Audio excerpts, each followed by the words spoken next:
अस्सलाम वालेकुम, good morning, खुशामदीद आपको कहेंगे नया दिन में। मैं हूँ महक असलम। नया दिन, नई सुबह, एक नया अज़्म, बहुत कुछ नया करने की जब आप ठान लेते हैं तो अल्लाह ताला एक नया दिन, एक नया मौका आपको देता है। और जब नया दिन आपके पास आता है ना, तो इसका मतलब ये होता है कि जो आपने काम पेंडिंग छोड़ दिए हैं, आपके पास एक मौका है दोबारा से उन कामों को सरअंजाम देने का। और चूँकि आज मंडे है, वर्किंग वीक का पहला दिन है, अमूमन ऐसा होता है कि मंडे वाले दिन हम हो जाते हैं थोड़े से सुस्त, क्योंकि आप गुजार क्या होते हैं एक हेक्टिक वीकेंड या फिर एक लेज़ी वीकेंड जिसमें आपने सिर्फ घर में आराम किया होता है। और आजकल तो वैसे ही सर्दियाँ हैं, कराची से खैबर तक जो है वो सर्दियों की लहर चल रही है। और भाई जो ये ठंड हवा है ये आपको बीमार भी कर सकते, इतना बहुत सा ख्याल रखा करें। अब देखिए सुबह सुबह जब मैं आपके साथ बात करती हूँ, कम्युनिकेट करती हूँ, स्पेशली ख़वातीन जो कि मुझे सुन रही होती हैं इस टाइम पे, जिनके मैं ऑफिस चले गए होते हैं, बच्चे स्कूल चले गए होते हैं, वो कहते हैं जी अच्छा ज़रा टीवी लगा लेते हैं कि क्या हो रहा होता है। फिर जब वो मेरी अच्छी बातें सुनते हैं तो थोड़े से वो रिलैक्स हो जाते हैं। हमारी थोड़ी सी इकोनॉमी की हालत ऐसी चल रही है कि हमें थोड़ा परेशान कर देती है, थोड़ा हमारे सियासी माहौल ऐसा चल रहा है कि हमें परेशान कर देता है। तो अच्छी अच्छी बातों में आज की अच्छी बात इंक्लूड करते हैं। अपनी गलती का एतराफ़ कर लेना एक बेहतरीन खसूसियत है। इससे नफ्स में आजिज़ी परवान चढ़ती है और तकब्बुर कमज़ोर हो जाता है। यानी जो शख्स अपनी गलती का एतराफ़ करता है वो ये बताता है कि वो ये नहीं खुद को समझता कि वो अक्ले कुल है। आजकल हमारे इर्द गिर्द बहुत सारे ऐसे लोग मिलते हैं जो कि समझते हैं कि जो भी पता है ना, जितना भी इल्म है, जितना भी नॉलेज है, वो सिर्फ उन लोगों के पास है। देखिए ऐसा बिल्कुल नहीं होता। हमें हर लम्हा, हर स्टेज पे, हर वक्त सीखने की ज़रूरत होती है। अच्छा देखिए, हम अपनी गलती से भी सीखते हैं, हम दूसरे की गलती से भी सीखते हैं। लेकिन अगर वो होता है ना, बच्चे की मिसाल ले, गलती पे ढीठ बन जाते हैं, नहीं मैंने ऐसा नहीं किया, मैंने मानना ही नहीं ना, तो वो ढिठाई ना दिखाएं। अगर आपने गलती की है उसको एक्सेप्ट करें कि हाँ मुझसे ये मिस्टेक हुई है, लेकिन मैं नेक्स्ट टाइम इस तरह की गलती नहीं करूँगा, या मैंने इससे सीखा है, मैं अगली दफ़ा थोड़ा एहतियात करूँगी। तो गलतियों से सीखें। तो आगे बढ़ते हैं, टॉप स्टोरीज़ का जिक्र करेंगे जी। हो ये रहा है कि बिजली का बड़ा ब्रेकडाउन हो गया है। कुछ देर पहले ही हमने देखा कि बिजली गई है। गुड्डू से कोयटा जाने वाली बिजली की दोनों ट्रांसमिशन लाइंस जो हैं वो ट्रिप हो गई हैं। हुकाम का कहना है कि ट्रांसमिशन लाइन और प्लांट में राबता मुनक़ता होने से फ्रिक्वेंसी कम हुई है। बिजली की मुकम्मल बहाली में 24-20 घंटे लग सकते हैं, ये कहा जा रहा है। इस पर आज प्रोग्राम में बात करेंगे, डिटेल जानेंगे कि क्या है भाई, क्या वजह है। 24 घंटे बहुत लंबा टाइम है ना। मतलब हम जैसी माएँ जो कि बच्चों को घर छोड़ के आई हैं, मैं तो जब ये देखा कि 24 घंटे जो है वो शायद लाइट नहीं होगी तो मेरे आसान ख़ता होंगे, तो आज इस पे हम बात करेंगे। इसके अलावा लाहौर के निजी स्कूल में साथियों के हाथों तालिबा पर तशद्दुद और तालीमी इदारों में मुनशियात के बेजा इस्तेमाल और मुआशरे में बढ़ते तशद्दुद का ज़िम्मेदार कौन है। सोशल मीडिया पर बहस जारी है और मुतासरा लड़की को इंसाफ फराहम करने का मुतालबा किया जा रहा है। सार्फिन ने मुल्ज़िमान को अबूरी ज़मानत देने पर भी सवालात उठाए और हमारी शोबिस इंडस्ट्री की तरफ से भी एक बड़ा अच्छा रिएक्शन आया है। और कहा जा रहा है जी कि इतने बड़े बड़े स्कूल जहाँ पर इतनी फीसें आप दें, जो इंटरनेशनल चेन्स हों, जहाँ पर आप बड़े फ़ख्र से बताएंगे जी हमारा बच्चा तो फ़लाने अमेरिकन स्कूल में या फ़लाने इंटरनेशनल स्कूल में पढ़ता है, लेकिन वहाँ तालीम सिर्फ नाम की हो, तो सवाल उठाना बनता है। इसके अलावा कराची सबसे बड़ा शहर है, लेकिन इस शहर का मसला हल नहीं हो रहा। वैसे तो बहुत मसला है यहाँ पर, लेकिन एक नया मसला जिसने जन्म लिया है जी, कराची का मेयर कौन होगा, फैसला नहीं हो सका। सियासी जोड़ तोड़ जारी है। हमने देखा था कि हफ्ते को PTI और जमात इस्लामी के रहनुमाओं ने इकट्ठे गुफ्तगू भी की थी। पीपल्स पार्टी और जमात इस्लामी अपना अपना मेयर लाने के लिए पुरुम्मीद है। लफ्जी जंग भी जारी है। हाफिज़ नईमुल रहमान कहते हैं कि बातचीत उस वक्त होगी जब मेयर हमारा होगा, जबकि सईद गनी ये कह रहे हैं कि मेयर सबसे ज़्यादा नशिस्तें लेने वाली जमात का हक होता है कि उसका मेयर आए। अब देखना ये कि कौन किससे हाथ मिलाता है और मेयर किस पार्टी का होता है। आगे बढ़ते हैं। पाकिस्तानी चमड़े की मसनूआत पूरी दुनिया में मशहूर है और इसकी बहुत ज़्यादा डिमांड है। आप कभी मार्केट जाएँ, शॉपिंग करने जाना, लोग कहते हैं जी ये चमड़े की या लेदर की जैकेट है, ये उसका एक वॉलेट ही आप जब आप लेते हैं ना, इवन आप एक ग्लासेस का केस भी जब आप लेदर का लेते हैं 16-17,000 से वो नीचे का नहीं मिलता। तो आप सोचें कि कितनी हाई डिमांड है और इसके कितने हाई रेट है, लेकिन इस इंडस्ट्री की तरफ अब तवज्जो नहीं दी जा रही। प्रोग्राम में आज हम इस पर गुफ्तगू करेंगे जी, क्यों इसको निगलेक्ट किया जा रहा है, क्या वजह है। इसके अलावा मुल्तान से ताल्लुक़ रखने वाले नौजवान साइकिलिस्ट का कारनामा, मुल्तान से सियाचिन ग्यारी तक साइकिल पर उन्होंने सफ़र किया है। अब ये सफ़र यकीनन बहुत मुश्किल रहा होगा। कितने दिन पर मुहित था ये सफ़र, क्या क्या चैलेंजेस उन्होंने फेस किए हैं, आज प्रोग्राम में हम उनसे डिटेल में बात करेंगे, उनसे जानेंगे कि क्या सोच के ये सफ़र उन्होंने शुरू किया। प्रोग्राम में हम रोज़ाना की बुनियाद पर बीमारियों की बात करते हैं, डिफरेंट बीमारियाँ, मौसमी बीमारियाँ होती हैं या फिर जो आपको कभी किसी खाने पीने से हो जाती है। तो आज हम बात करेंगे तकलीफ दा मर्ज़ है गुर्दे की पथरी। अगर स्टोन हो जाए तो उसकी क्या वजह है। बहुत सारे लोग ये कहते हैं जी आप पालक खाते हैं, आप अमरूद खाते हैं बीज के साथ, आप टमाटर खाते हैं बीज के साथ, इसलिए गुर्दे में जो है वो पथरी या फिर पथरियाँ हो जाती हैं। मतलब मैंने अपनी आंखों से ऐसे ऐसे केसेस देखे हैं कि साथ साथ पथरियाँ निकल रही होती हैं। अच्छा, और ये सिर्फ बड़ों में नहीं, अब बच्चों में भी ये हो रहा है। इसका इलाज क्या है, हमें क्या एहतियात करनी है कि हम वो चीज़ें अपनी रूटीन से हटा दें कि जिसकी वजह से इस चीज़ों का हम शिकार हो जाते हैं या फिर हमें आगे आने वाले वक्त में मुश्किलात होती हैं। हमारा यकीनन ये हमारा इंटेक ही ऐसा होता है, इसकी वजह से स्टोन पैदा हो जाता है हमारी बॉडी में। लेकिन इसका हल क्या है वो आज हमने ढूंढना है, उस पर आज हमने बात करनी है। तो प्रोग्राम में बहुत सारी मौज़ूआत हैं, बहुत सारी रिपोर्ट्स हैं जो कि हम शामिल करेंगे। लेकिन सबसे पहले हम बात करेंगे बिजली के बड़े ब्रेकडाउन की, जिसने पूरे मुल्क को मुश्किल में मुब्तला कर दिया। मुल्क भर में बिजली का बड़ा ब्रेकडाउन और वजारत तवानाई का कहना है कि बिजली बहाली के लिए काम शुरू हो चुका है। मुकम्मल बिजली में 24 घंटे लग सकते हैं। मजीद बात करेंगे, अपने नुमाइंदे ज़हीर अली ने हमें ज्वाइन किया। ज़हीर, बताइएगा क्या अपडेट है और ये 24 घंटे कहा जा रहा है, मतलब पूरा दिन ऑलमोस्ट, तो आपके पास क्या इत्तलात है इससे मुताल्लिक? जी ज़हीरा, मुझे सुन पा रहे हैं? ठीक है, ज़हीर से रब्ता बहाल करने की कोशिश करते हैं।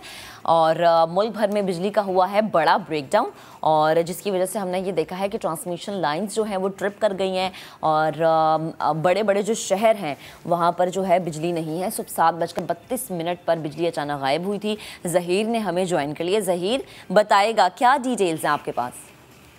देखिए, जो कोयटा जाने वाली, जो गुड्डू से कोयटा जाने वाली 2 मेन ट्रांसमिशन लाइन थी, उनमें बेसिकली ये खराबी पैदा हुई है। और जो एक पावर प्लांट का जो लोड था, इसको टेक्निकली कैस्केडिंग कहते हैं, ये दूसरे में शिफ्ट हुआ है। बेसिकली जो फ्रीक्वेंसी थी वो कम हुई है और उसकी वजह से जो पूरे मुल्क में इस वक्त बिजली का ब्रेकडाउन सामने आया है, जिसमें ज्यादातर जनूबी पंजाब है और इसके अलावा कराची समेत 22 बड़े शहर हैं जहाँ पे इस वक्त ब्रेकडाउन है। और वजारत पावर डिवीजन की जानिब से ये कहा जा रहा है कि NTDC से भी रिपोर्ट मांगी है और कोशिश की जा रही है कि एग्जैक्ट जो वजह है उसको मालूम किया जा सके। और बहाली का काम भी शुरू कर दिया गया है, लेकिन ये ब्रेकडाउन इतना बड़ा है, ये बेसिकली तौर पे फ्रीक्वेंसी कम हुई है और उसकी वजह से लोड आगे जब ट्रांसफर होता है तो उसकी वजह से जो तमाम लाइनें होती हैं ट्रिप करती हैं और यही कुछ हुआ है। और जो वजूहात से बुनियादी तौर पे मेनली ये है कि इस वक्त हाइडल का जो प्रोडक्शन है वो काफी कम है। अच्छा। और जो थर्मल हैं उनमें भी जो महंगे वो बंद किए गए हैं, जो महंगे पावर प्लांट्स हैं। तो फ्रीक्वेंसी जब कम हुई है, लोड कम की वजह से फ्रीक्वेंसी कम हुई है, जिसकी वजह से ये खराबी पैदा हुई है और उसकी लपेट में पूरा मुल्क आया है। अभी वजारत जो पावर डिवीजन है उनकी जानिब से ये कहा गया है कि 7:34 पे ये फ्रीक्वेंसी कम हुई है और पूरा निज़ाम इस वक्त जो है वो उसमें तातुल आया है और सिस्टम की बहाली के लिए कोशिशें की जा रही हैं। और ISO के कुछ रीजन ऐसे हैं, पेस्को के कुछ रीजन ऐसे हैं जहाँ पे चंद जो पावर वो ग्रिड स्टेशन है वहाँ पे बहाली का काम किया है। लेकिन ये बड़ा ब्रेकडाउन है और इस बड़े ब्रेकडाउन की वजूहात मालूम करने के लिए अभी टाइम चाहिए होगा। और काम की जानिब से ये भी कहा गया है कि बहाली में 24 घंटे लग सकते हैं या उससे कम वक्त लग सकता है, ये भी अभी तयन करना मुश्किल है। ज़हीर, ये कोई पहली दफ़ा नहीं हुआ, हमने देखा है कि इससे पहले भी 12 इस तरह की सिचुएशंस में को हमने फेस किया है। कभी रात के वक्त बिजली चली जाती है और सुबह के वक्त आती है, उसमें भी ब्रेकडाउन का मसला आता है। तो एग्जैक्ट वजह अभी तक क्या मालूम नहीं हो सकी है। और ये क्या मेक श्योर प्लीज़ ज़रा कीजिएगा कि 24 घंटे का ही वक्त बताया जा रहा है या इससे पहले ये मामला हल हो सकता है? ये पावर डिवीजन हुकाम की जानिब से ये कहा गया है कि कोशिश की जा रही है, NTDC को भी लूप में लिया हुआ है, पूरी कोशिश की जा रही है कि पेस्को और ISO रीजन जो है उनको जल्दी कंप्लीट किया जाए। लेकिन जो टेक्निकल जो माहिरीन है और जो NTDC के हुकाम है उनकी जानिब से ये कहा जा रहा है कि ये ब्रेकडाउन काफी बड़ा है और इसकी बहाली में 24 घंटे से ज्यादा भी लग सकता है और उससे पहले भी रिकवरी हो सकती है।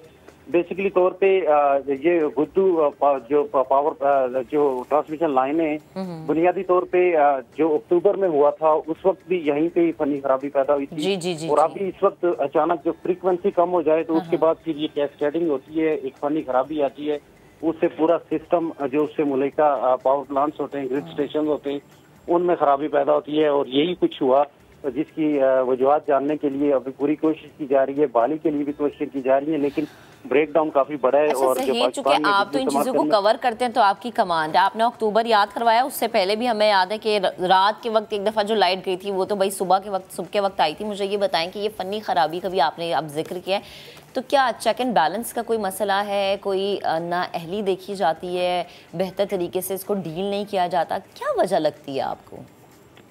ये नाअहली की भी हो सकता है। इसकी वजह यह है कि जब एक दफ़ा आपका बड़ा ब्रेकडाउन आ जाता है तो उसके बाद जो ट्रांसमिशन लाइनें होती हैं उनकी मरम्मत के अलावा जो लोड मैनेजमेंट है उस प्रॉपर तरीके से जब नहीं करेंगे तो ये फिर फनी खराबी बार बार आती है और इसका नुकसान सार्फिन को होता है। और इस वक्त मुल्क में मुकम्मल तौर पर जो कमर्शियल हैं या डोमेस्टिक हैं, मुकम्मल तौर पर ब्लैक डाउन है, जिससे इकॉनमी लॉस भी होता है, आवाम का नुकसान भी होता है। बिल्कुल। और बिजली की जो तरसीली कंपनियां हैं, बिलखसूस जो एनटीडीसी है, वो सिस्टम अपग्रेड करने में नाकाम है, जिस वजह से बार बार ये सामने आता है। वजूहात का तयन भी नहीं किया जाता। जो अक्टूबर में हुआ था जी जी, उसकी जो इब्तदाई रिपोर्ट आनी थी वो भी मुकम्मल तौर पर जो वजारत पावर डिवीजन है उसकी जानिब से उससे जो मांगी गई थी एनटीडीसी से वो मुकम्मल रिपोर्ट नहीं दी गई। और उसके बाद अभी एक दूसरा बड़ा ब्रेकडाउन आया है। ये सिस्टम में खराबी और इसके अलावा एनटीडीसी की जिम्मेदारी है कि जो ट्रांसमिशन लाइनें हैं उनको अपग्रेड करे और सार्फिन को बिला तात्काल बिजली फराहम करे, लेकिन ऐसा नहीं किया जा रहा और बार बार ब्रेकडाउन आते हैं। ओके ज़हीर, बेहद शुक्रिया डिटेल्स के लिए आपका। अब ज़रा आगे बढ़ते हैं, आपको बताएं कि लाहौर में इंतहाक वाक़या, स्कूल की तालिबा को उसकी साथी लड़कियों ने तशद्दुद का निशाना बनाया। वीडियो मंजर आम पर आ गई, जुल्म हुआ, सबने देखा, सबने इसको क्रिटिसाइज़ भी किया, जी ऐसा नहीं होना चाहिए था। पुलिस ने इस तशद्दुद की तस्दीक भी की, मगर हैरत है कि वाक़े में मुलव्विस लड़कियों को क़बल गिरफ्तारी ज़मानत मिल गई। पहले पुलिस मुकदमे में मुलव्विस लड़कियों के घर पहुंचती है, ताला मिलता है, वहां पर जी ताला लगा हुआ है। फिर पता चलता है जी कि वालिदैन अपनी बच्चियों को लेकर फरार हो गए, लेकिन थोड़ी देर बाद अदालत से ज़मानत भी हासिल कर ली जाती है। सवाल पैदा होता है कि क्या कानून इतना मजबूर है, क्या जुल्म सहने वाली लड़की को इंसाफ मिल सकेगा या नहीं? ये सवालात तो अपनी जगह, लेकिन यहाँ मजीद दो मेजर क्वेश्चन जो जन्म लेते हैं वो ये हैं कि क्या मुआशरे को डंडे के ज़ोर पर सुधारा जाएगा? क्या ऐसा वक्त आ गया कि जब तक डंडा नहीं चलेगा तब तक हमारा मुआशरा नहीं चलेगा? और दूसरा ये कि तालीमी इदारों में इलेक्ट्रॉनिक सिगरेट समेत दीगर नशावर चीज़ों का जो इस्तेमाल है वो बहुत ज़्यादा बढ़ चुका है, इसकी रोकथाम कैसे होगी? ये बहुत अलार्मिंग सी सिचुएशन है। हमारे नुमाइंदे दानियाल उमर और जहांगीर खान होंगे, उनसे हम बात करेंगे। तो जो लाहौर में ये वाक़या हुआ है ये कोई पहला वाक़या नहीं है। इससे पहले हमने देखा था कि कराची में एक फेस्टिवल का इनकाद था और वहाँ पर हमने देखा कि किस तरह से ख़वातीन ही गुत्थम गुत्था हुई थी। इसके अलावा पेशावर में भी हमने एक सिचुएशन देखी थी। तो ये एक अदम बर्दाश्त वाली सिचुएशन भी है। इसके अलावा कवानीन जो बनाए गए हैं उन पर अमल दरामद सही तरीके से नहीं होता, ये सवाल भी है। इसके अलावा जब स्पेशली हम स्कूल की बात करते हैं तो स्कूल इंतज़ामिया कहाँ है, वो क्या मौक़िफ़ रखते हैं, ये भी हम जानने की कोशिश करेंगे। ब्रेक लेते हैं, ब्रेक के बाद दोबारा हाजिर होंगे, साथ रहिएगा। Welcome back once again. Break पर जाने से पहले हम बात कर रहे थे लाहौर में होने वाले अफसोसनाक वाक़े से मुतालिक, जहाँ पर एक स्टूडेंट को उसके जो साथी स्टूडेंट्स हैं उन्होंने मिलकर मारा, इसलिए क्योंकि वो सिर्फ उन्हें मना करी थी जी कि आप सिगरेट क्यों पी रही हैं। अब ये सिचुएशन बड़ी अलार्मिंग है क्योंकि ये कहीं और वाक़या नहीं हुआ, ये हमारे स्कूलों में होने वाले वाक़े थे और कोई पहला वाक़या नहीं। इसके अलावा लाहौर की नामी ग्रामी यूनिवर्सिटी, पंजाब यूनिवर्सिटी, जहाँ पर आए दिन हाथापाई होती है, बच्चे बेकाबू होते हैं, लेकिन जो स्कूल या यूनिवर्सिटी की इंतज़ामिया वो हमें कुछ करती नज़र नहीं आती। अब इसी तमाम तर मामले पर बात करने के लिए हमारे रिपोर्टर जहांगीर खान हमें ज्वाइन कर चुके हैं। इसके अलावा लाहौर कैंट के एसपी इन्वेस्टिगेशन आफ्ताब अहमद ने हमें ज्वाइन किया और हमारे रिपोर्टर दानियल उमर भी हमें ज्वाइन कर चुके हैं। सो दानियल और जहांगीर, मैं सबसे पहले आप लोगों की तरफ आती हूँ। Good morning. सबसे पहले दानियल आप मुझे बताएं, ठीक है, दानियाल से भी हम राब्ता बहाल करेंगे। जहांगीर आप मुझे ये बताएं कि इस वक्त आपके पास क्या अपडेट है इस मामले से मुतालिक? महक, सबसे पहले तो मैं ये बताना ज़रूरी समझता हूँ कि लाहौर में मंशियात फरोशी और मंशियात का बेदरेक इस्तेमाल जो है एक बहुत बड़ा चैलेंज और मसला बन चुका है। जी। साल 2022 के आखिर तक पुलिस का ये दावा था कि 6000 से ज़ायद मंशियात फरोशों को गिरफ्तार किया गया, लेकिन उनमें से 50% जो है वो नाक़िस तफ्तीश या कमज़ोर चालान की वजह से रिहा हुए और दोबारा आकर उन्होंने मंशियात फरोशी शुरू कर दी। हतमी तादाद शहर में मंशियात फरोशों की कितनी है इसका कोई तयन नहीं अभी तक किया जा सका, लेकिन इसकी तादाद जो है वो 10,000 से जायद है। ऐसे ऐसे मुल्जिमान भी पुलिस रिकॉर्ड में देखे गए जिन्होंने शायद 5 दिन से ज़्यादा जो है वो जेल ना काटी, उसके बाद उनकी बेल हुई या उनको रिहा कर दिया गया ज़मानत पर, और दोबारा से उन्होंने मंशियात फरोशी शुरू की। इन तमाम मंशियात फरोशों जो इस वक्त मेन टारगेट हैं वो टीनेजर्स हैं, तालीमी इदारे हैं, यूनिवर्सिटीज़ हैं, कॉलेजेस हैं, जिनके बाहर इर्द गिर्द ये मंशियात फरोशी करते हैं, और वहाँ से जो तलबा हैं, जो स्टूडेंट्स हैं, वो मंशियात इनसे ख़रीद कर अपने नशे की लत को पूरा करते हैं। और इस नशे की लत को पूरा करने के लिए या इसके लिए जो रकम दरकार होती है उसके लिए फिर वो किसी भी किस्म की कोई जुर्म करने को या क्राइम करने को, कमिट करने को कोई बड़ा मसला जो है वो नहीं समझते। वो अपनी ज़रूरत को पूरा करने के लिए फिर वो क्राइम कमिट करते हैं, झगड़ा करते हैं, स्नैचिंग करते हैं। पुलिस का जहांगीर हमने देखा है कि ये पेरेंट्स के लिए भी बड़ी अलार्मिंग सिचुएशन होती है, लेकिन माँ बाप जो है ना वो बेचारे बच्चों को हमें हमेशा कवर नजर करते आते हैं कि जिनको किसी ना किसी तरह कवर कर लीजिए, जो कि मुझे पर्सनली तौर पे फील होता है कि इस केस में भी हो रहा है। आफ्ताब अहमद साहब भी हमें ज्वाइन कर चुके हैं, उन्हें भी शामिल गुफ्तगू करते हैं। आफ्ताब साहब बेहद शुक्रिया वक्त देने के लिए। सर मुझे ये बताएं कि स्पेशली इस केस की इन्वेस्टिगेशन किस स्टेज तक पहुंची है?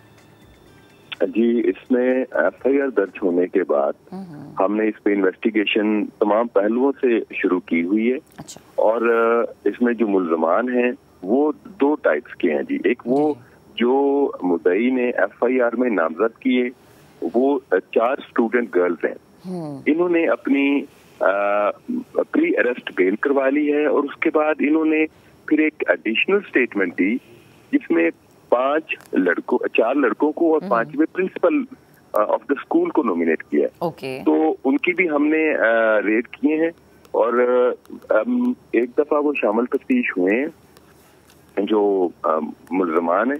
तो अब हमने इस पहलू से तमाम एविडेंसेस कलेक्ट करके मेरिट और इंसाफ के मुताबिक अपनी फाइंडिंग कोर्ट में सबमिट करवानी है जी। चलें ठीक है, आफ्ताब साहब साथ ही रहिएगा। हमारे रिपोर्टर दानियल भी हमें ज्वाइन कर चुके हैं। दानियल, आपने मुतासिरा बच्ची के वालिद साहब से बात की है, वो क्या मौक़िफ़ रख रहे हैं? क्योंकि मैंने भी कुछ सोशल मीडिया पे वीडियोस देखे हैं, उनके वालिद साहब एक लड़के का नाम भी मेंशन करें, तो क्या मौक़िफ़ है उनके वालिद साहब का?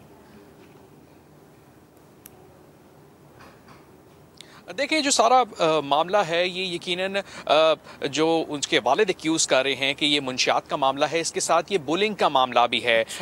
जो कि वीडियो के अंदर नज़र आ रहा है कि एक बच्ची है जिसको बुली किया जा रहा है। इसके वालिद से जब हमारी बात हुई तो उनका ये मौक़िफ़ था कि इनकी बेटी की एक क्लास फेलो है जो कि हाई स्कूल के बच्चों के साथ यूजुअली बैठती थी और उन्हीं के साथ जो है वो ज़्यादातर नज़र आती थी। और जब इनकी बेटी ने उसके वालिद को ये बात बता दी, उसके वालिद ने उसे डांटा, तो फिर वो बच्ची हाई स्कूल के स्टूडेंट्स के साथ आई और इनको जो है वो मारा। इनके वालिद ये एक्यूज़ कर रहे हैं, जो कि उन्होंने FIR में भी एक्यूज़ किया है कि ये जो बच्चियां हैं ये मुंशियात इस्तेमाल करती हैं। और अब इसके ऊपर जो है वो जाहिर है कोर्ट में भी मामला गया है और उन्होंने वहाँ से जो अपनी बेल है वो करवा ली है जिनको इन्होंने एक्यूज़ किया है FIR के अंदर। लेकिन लाहौर की जो डिस्ट्रिक्ट एजुकेशन अथॉरिटी है उसने भी इसके ऊपर अपनी इन्वेस्टिगेशन का आगाज़ कर दिया हुआ है। आज जो डिस्ट्रिक्ट एजुकेशन अथॉरिटी है, डिस्ट्रिक्ट एजुकेशन ऑफिसर हैं, उनकी वो कन्वीनियर थे और उनके अंदर 3 रुकनी जो कमेटी है वो बनाई गई थी जिसने अपनी इन्वेस्टिगेशन जो है वो ऑलमोस्ट कंप्लीट कर ली है, जिसकी रिपोर्ट जो है वो आज पेश की जाएगी, जिसमें इस बात का तयन किया जाएगा। लेकिन ये जो स्कूल है ये एक खासा महंगा स्कूल है। लाहौर की जो टॉप लाइन के स्कूल्स हैं उनके अंदर ये स्कूल आता है और 12 दफ़ा जो ये शिकायत हैं ये यूजुअली जो बड़े स्कूल्स हैं उनसे तो आ रही है, क्योंकि वालिदैन ज़्यादा से ज़्यादा ये चाहते हैं कि उनके बच्चे बेहतर से बेहतर तालीम हासिल करें, बेहतरीन जगह पर जाकर पढ़ें। लेकिन ये जो दानियाल अनफॉर्चुनेटली ये बड़े बड़े स्कूल्स जो कि नेशनल चेन्स हैं जहाँ पर इतनी फीसें होती हैं, वहाँ पर शायद अब तालीम का मयार ये रह गया जो कि अभी हम मनाजिर दिखा रहे थे आपको। आफ्ताब अहमद साहब हमारे साथ मौजूद है, हमारे रिपोर्टर जहांगीर हमारे साथ मौजूद है, दानियल भी मौजूद है। आप तीनों साथ रहिएगा, एक शॉर्ट ब्रेक लेनी है, शॉर्ट ब्रेक के बाद वापस मैं आती हूँ, इस मामले पर मजीद बात करेंगे। Stay with us. Welcome back once again. हम बात कर रहे हैं लाहौर में होने वाले अफसोसनाक वाक़े से मुतालिक। अच्छा, अफसोसनाक और अलार्मिंग हम बार बार इसलिए कह रहे हैं बिकॉज़ ये एक स्कूल में वाक़या हुआ है जहाँ की इंतज़ामिया को इतना अलर्ट रहना चाहिए। बिकॉज़ बड़े बड़े स्कूल्स में CCTV कैमराज होते हैं, फ़ौरन पता चल जाता है जी कौन सा बच्चा एग्जिट हो रहा है, कौन सा आ रहा है, क्या हो रहा है, क्या नहीं हो रहा।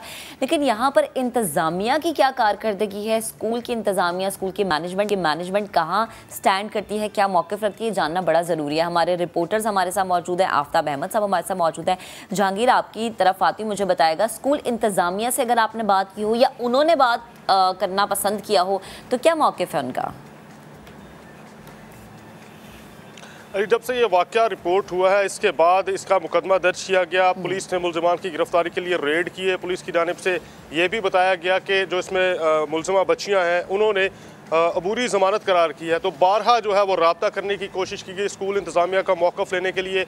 उनसे पूछा गया कि क्या वो अपना कोई मौक़िफ़ देना चाहें। अव्वल तो किसी ने उस पर रिस्पॉन्ड नहीं किया, कोई जवाब देना ही मुनासिब नहीं समझा, और उसके बाद जो है वो तमाम तर उनके जो कॉन्टैक्ट नंबर्स थे वो ऑफ जाने लगे।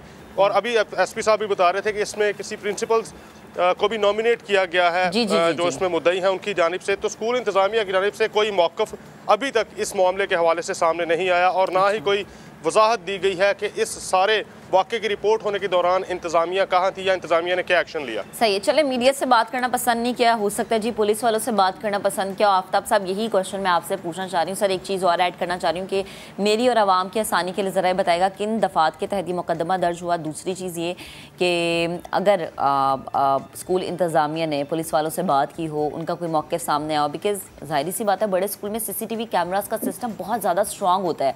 आपको ईजीली पता चल जाता है कि जी किस एरिया में बैठ के बच्चे क्या कर रहे हैं या फ़ोन इस्तेमाल करें, क्योंकि अक्सर स्कूल्स में फ़ोन पर पाबंदी होती है। तो सर, कोई मौक़िफ़ सामने आया है स्कूल मैनेजमेंट का? जी, स्कूल मैनेजमेंट से हमने रब्ता किया है। अच्छा। उनके प्रिंसिपल साहब अपने नुमाइंदे के जरिए राब्ते में आए, तो उन्होंने वादा किया है कि मैं मंडे को यानी आज पर्सनली इन्वेस्टिगेशन में शामिल होने के लिए आऊंगा, स्कूल का मौक़िफ़ दूंगा। और प्रिंसिपल ने हमसे ये भी कमिटमेंट की है कि जो मुतल्लका CCTV रिकॉर्डिंग है स्कूल की, वो भी फॉर इन्वेस्टिगेशन पर्पस पुलिस के हैंड ओवर करेंगे। सही। और सर, दफात के हवाले से भी मैं पूछना चाह रही थी। जी, मैं बताता हूँ आपको। इसमें एक तो मारपीट जो की गई उसमें 337A1 लगी है जो नॉन कॉग्निजेबल पुलिस है, लेकिन साथ मुद्दई ने चेन की चोरी करने का भी एलिगेशन लगाया, तो वो उसमें वो मुतल्लका चेन चोरी की दफा लगी है। उसके अलावा हंगामा करने की दफात लगी हैं, तो ये इसमें दफात लगाई गई हैं। अच्छा आफ्ताब साहब, मुझे ज़रा मेरी आसानी के लिए मुझे समझाएगा कि वीडियो आती है, सब कुछ वाज़े हो जाता है, उसके बाद ज़मानत क़ब्ल अज़ गिरफ्तारी, ये क्या इतना आसान है? मतलब किसी ने भी किसी को चाहे रोड पे मारा, वीडियो आ गई, उस पर सब क्रिटिसाइज़ भी कर रहे हैं, लेकिन ज़मानत क़ब्ल अज़ गिरफ्तारी हो जाती है। क्या कानून में ये इतनी आसानी है? नहीं, मैं आपको बताता हूँ। ये पहली बात तो ये कि वीडियो वायरल होने से पहले FIR दर्ज हो चुकी थी। अच्छा। उसके बाद जैसे ही FIR दर्ज हुई है, मुल्ज़मान को पता चल चुका था कि मामला पुलिस में चला गया और FIR दर्ज होगी, जिस पर उन्होंने अपने घरों को लॉक करके वो डिसअपीयर हो गए। हमने रेड किए, रेड करने की वजह से अगले ही दिन उन्होंने अपनी प्री अरेस्ट बेल करवाई और शामिल तफ्तीश हुए। अब शामिल प्री अरेस्ट कराने का हरगिज मतलब नहीं है कि वो कानून के शिकंजे से बच गए। हमने कलेक्शन ऑफ एविडेंस के बाद सारा मैटर रिस्पेक्टेबल कोर्ट के सामने रखेंगे और फिर कोर्ट डिसीजन देना है कि इनकी प्री अरेस्ट कंफर्म की जाए या रिजेक्ट की जाए। अगर रिजेक्ट की जाती, we will arrest them on the spot and proceed further as per law. सही है, ठीक है। अच्छा दानियल, आप मुझे ये बताएं कि आपने बच्ची के वालिद साहब से तो बात की, लेकिन क्या बच्ची से बात करने की आपने कोशिश की? बिकॉज आई नो कि ये एक ऐसी कंडीशन होती है, ऐसी सिचुएशन होती है कि आप बात करना पसंद नहीं करते या आप उस मेंटली कंडीशन में नहीं होते कि आप कोई बात कर सकें, बट फिर भी आपने अगर उनके वालिद साहब से रिक्वेस्ट की कि उस बच्ची से आप बात कर सकें?